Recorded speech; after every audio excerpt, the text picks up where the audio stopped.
क्या हमारा सूरज सच में किसी ब्लैक होल का चक्कर लगा रहा है?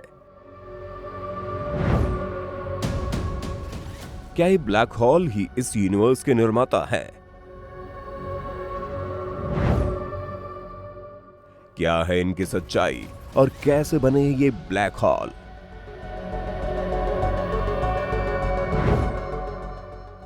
और यदि इन ब्लैक होल के अंदर कोई इंसान या कभी हमारी पृथ्वी चली जाए तो क्या हाल होगा? यदि आप इन सवालों के जवाब चाहते हैं तो आज का ये वीडियो आपके लिए कारगर होने वाला है। दोस्तों, इस पूरी यूनिवर्स में 200 बिलियन से ज्यादा गैलेक्सीज मौजूद है और इन सभी गैलेक्सीज में से एक चीज कॉमन है और वो है ब्लैक होल्स। आपको जानकर हैरानी होगी कि हर गैलेक्सी के सेंटर में एक सुपरमैसिव ब्लैक होल मौजूद है। ये सुपरमैसिव ब्लैक होल कोई नॉर्मल ब्लैक होल नहीं, बल्कि ये सूरज के द्रव्यमान की तुलना में 80 करोड़ गुना से भी ज्यादा बड़े होते हैं। दोस्तों, ब्लैक होल का द्रव्यमान यानी मास को सूरज के द्रव्यमान से तुलना करके मेजर किया जाता है। ब्लैक होल्स को 4 कैटेगरी में डिवाइड किया गया है। सबसे पहले मिनिएचर ब्लैक होल आते हैं, उसके बाद स्टेलर और तीसरे नंबर पर इंटरमीडिएट और आखिर में आते हैं सबसे विशाल सुपरमैसिव ब्लैक होल। ये सभी ब्लैक होल क्या हैं और किस तरह से बनते हैं, इनकी हर एक जानकारी आज हम आपको इस वीडियो में देने वाले हैं। इसलिए ब्लैक होल के बारे में इंफॉर्मेशन प्राप्त करने के लिए हमारे इस वीडियो को पूरा जरूर देखिएगा। साल 2017 में वैज्ञानिकों ने एक सुपरमैसिव ब्लैक होल को खोजा जो हमारे यूनिवर्स में बिग बैंग होने से भी 69 करोड़ साल पहले से ही मौजूद था। इस ब्लैक होल का द्रव्यमान सूरज की तुलना में 800 मिलियन से भी ज्यादा है। लेकिन अब यहाँ सवाल आता है कि आखिर इतने बड़े और विशाल द्रव्यमान वाले ब्लैक होल का निर्माण हुआ कैसे? क्योंकि ब्लैक होल तो किसी स्टार की मौत से बनते हैं और किसी भी स्टार के पास इतना ज्यादा द्रव्यमान मौजूद ही नहीं हो सकता। आपको जानकर हैरानी होगी, इस यूनिवर्स के सबसे बड़े तारे का साइज भी हमारे सूरज से केवल 200 गुना ही बड़ा हो सकता है। तो फिर ऐसे सुपरमैसिव ब्लैक होल का जन्म या निर्माण किस तरह से हुआ?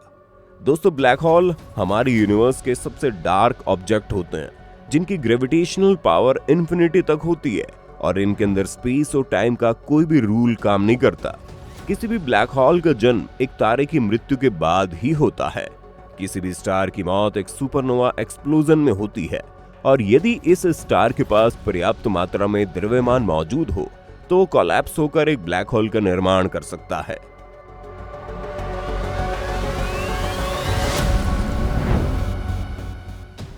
अब हम बात करते हैं एक तारे की मृत्यु किस प्रकार से होती है। दोस्तों, कोई भी तारा उसके अंदर मौजूद ग्रेविटेशनल फोर्स और फ्यूजन रिएक्शन के कारण जिंदा रहता है और ये दोनों चीजें एक दूसरे से बिल्कुल ही उल्टा होती हैं। ग्रेविटेशनल पावर तारे को सिकोड़कर एक पॉइंट पर लाना चाहती है, जबकि उसके अंदर होने वाले न्यूक्लियर फ्यूजन उसका लगातार एक्सपेंशन करते रहते हैं और जब तक ये दोनों प्रोसेस बैलेंस रहती है तब तक तारा जिंदा रहता है। और जैसे ही किसी तारे के अंदर न्यूक्लियर फ्यूजन खत्म हो जाता है तो उस तारे पर ग्रेविटेशनल पावर हावी हो जाती है, जिसके कारण वो इतना ज्यादा सिकुड़ता है कि उसमें ब्लास्ट हो जाता है, जिसे सुपरनोवा कहते हैं। और इसी सुपरनोवा से एक ब्लैक होल का जन्म होता है। अब आपके दिमाग में कुछ सवाल आ रहे होंगे, जैसे कि यदि ब्लैक होल हर चीज को निगल सकती है तो अभी तक हमारा ये यूनिवर्स स्टेबल कैसे है? इस प्रश्न का जवाब हम वीडियो के एंड में देंगे। अब आपने एक ब्लैक होल के जन्म को तो समझ लिया और अब आपको इनके प्रकारों को भी समझ लेना चाहिए, जिनके बारे में हमने आपको शुरुआत में बताया था। दोस्तों, मिनिएचर ब्लैक होल सबसे छोटा ब्लैक होल होता है जिसका साइज एक सिंगल अणु यानी एटम के बराबर और द्रव्यमान की तुलना हम किसी बड़े पहाड़ से कर सकते हैं। ये ब्लैक होल हमारी यूनिवर्स में जगह जगह पर बनते और समाप्त होते रहते हैं। अब हम बात करते हैं स्टेलर ब्लैक होल की, जिसका द्रव्यमान सूर्य के द्रव्यमान से 200 गुना ज्यादा होता है। स्टेलर ब्लैक होल का निर्माण सुपरनोवा एक्सप्लोजन से होता है और समय के साथ कई सारी चीजों को अपने अंदर समा लेने के कारण इनका द्रव्यमान भी बढ़ता ही जाता है। दोस्तों, जब 2 या 2 से ज्यादा स्टेलर ब्लैक होल आपस में मर्ज हो जाते हैं तो इंटरमीडिएट ब्लैक होल का निर्माण होता है और इसका द्रव्यमान आपस में कोलैप्स होने वाले स्टेलर ब्लैक होल के बराबर हो जाता है। अब सबसे आखिर में आता है सबसे विशाल सुपरमैसिव ब्लैक होल, जिसका द्रव्यमान हमारे सूरज से लाखों या अरबों गुना ज्यादा होता है। ये सुपरमैसिव ब्लैक होल हर गैलेक्सी के सेंटर में मौजूद होते हैं, जो उसे बैलेंस करके रखते हैं। हमारे मिल्की वे गैलेक्सी के सेंटर में भी सेजिटेरियस 1 नाम का सुपर मैसिव ब्लैक होल मौजूद है, जिसका द्रव्यमान हमारे सूरज से 40 लाख गुना ज्यादा है। लेकिन इतने विशाल द्रव्यमान वाले ब्लैक होल का निर्माण कैसे हुआ, ये भी वैज्ञानिकों के लिए एक पहेली बनी हुई है, क्योंकि इस यूनिवर्स में इस समय ऐसा कोई भी तारा मौजूद ही नहीं है जो हमारे सूरज से 200 गुना बड़ा हो, जबकि सुपरमैसिव ब्लैक होल का द्रव्यमान सूरज की तुलना में कई लाख गुना ज्यादा होता है। दोस्तों, ब्लैक होल इतने ज्यादा काले होते हैं कि यदि इनके पास में कोई विशाल तारा भी चमक रहा हो तो आप इन्हें देख नहीं सकते।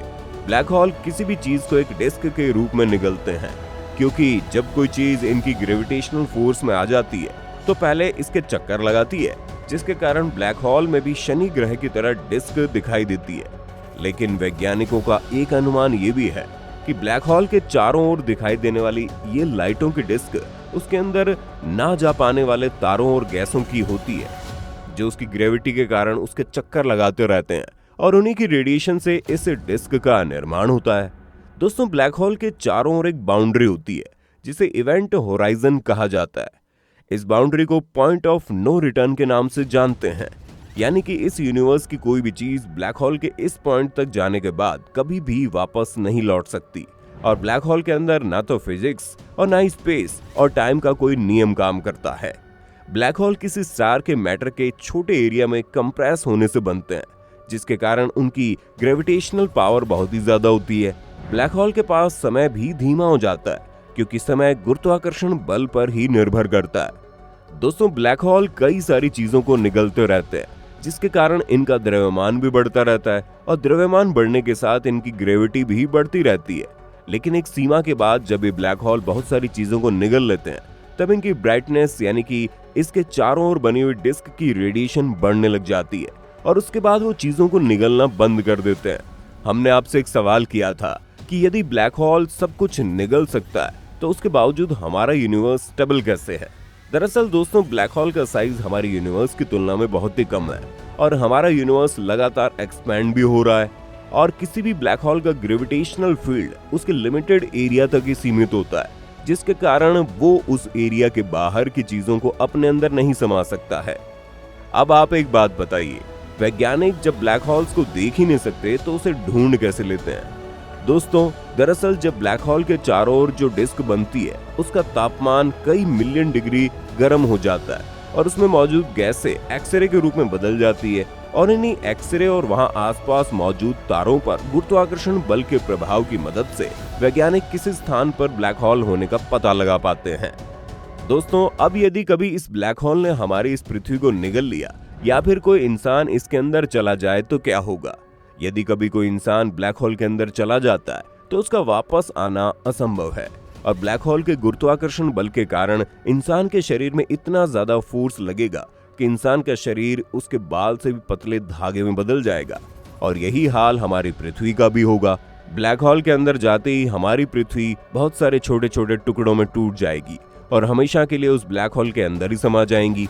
लेकिन ऐसा कभी ना हो, हम यही दुआ करेंगे। दोस्तों, यदि ब्लैक होल की ये इन्फॉर्मेशन आपको पसंद आई हो तो चैनल को सब्सक्राइब करके इसे अपने फ्रेंड्स और फैमिली के साथ जरूर शेयर करना। अपना कीमती समय देने के लिए धन्यवाद।